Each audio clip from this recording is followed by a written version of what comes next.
Hi guys, hope you're having a wonderful day so far. We are going to start chapter 12, which is stoichiometry. So if you look at your chapter 12 packet, you will see that the first thing there is the coffee can demo. So we're going to start with a demo.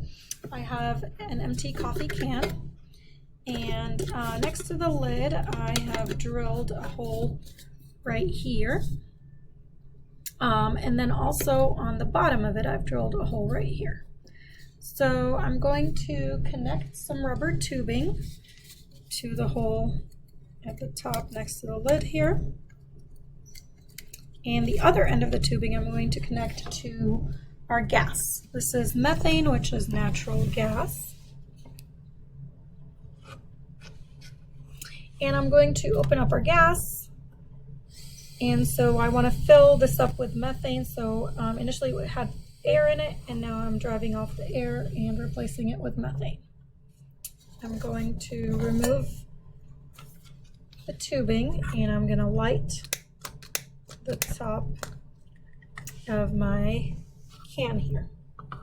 So you can see it kind of looks like a candle.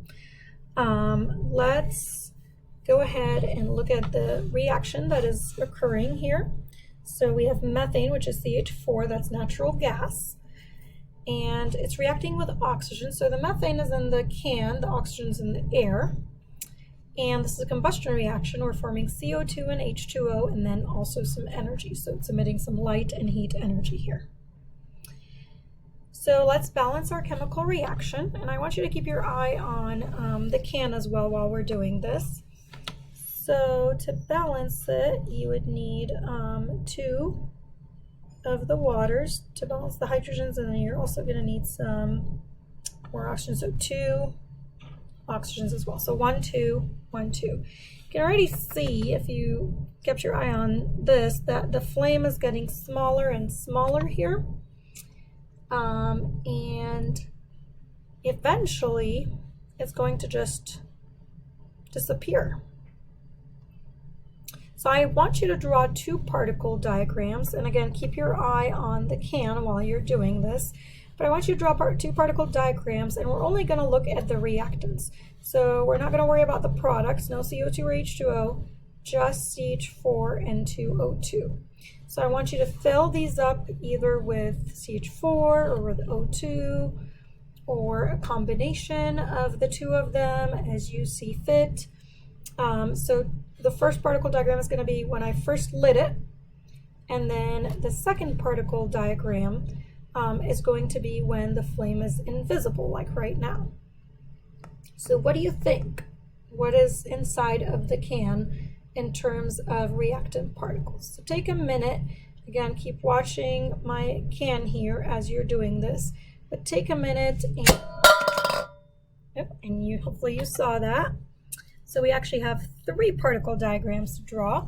We want 1 when it was first lit, 1 when the flame was invisible, and then 1 when it popped. And again, we're only doing CH4 and O2. So take a minute, stop the video, and then play the video again when you are ready. So hopefully in the very first one, you said, well, we filled this up with methane, so there should be lots of methane gas in here. And where you see the flame is at the top, which means that's where the reaction is happening.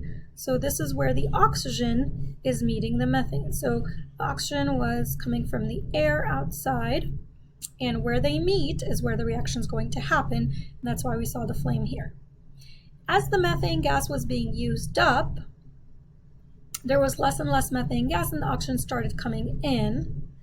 And so here we still have some methane, but a little bit less than we did before. And the oxygen is now going inside of the can, and that's why we saw the flame getting smaller and smaller, and then it became invisible. The flame was actually right here. It was going down because the methane level was going down, and the oxygen was meeting it right here. Then we saw that it popped. So when it popped, that's when you have the perfect conditions for the most complete combustion. So when does that occur? That occurs when every CH4 has 2 oxygen molecules.